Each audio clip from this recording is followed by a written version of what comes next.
Okay, here is a Bryant base model street cool air conditioner at a church here. Looks like it's either got a that's a Millennium compressor. Nice.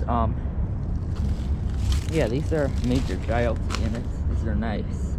So it's a 5-ton from 2002. Straight cool. Wish it could be a heat pump, but oh well. And then here's a Bryant Legacy line. Pretty basic. These are probably the most common units around here. And nice. That's actually got a Copeland scroll compressor. Cool. And there's the data. Yeah, good unit. Alright, anyways, over now. Here we have another Bryant Legacy line. Looks to be a newer one. Here's the data.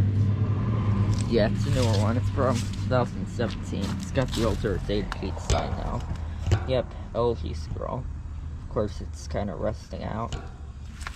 Yeah, still pretty decent unit though.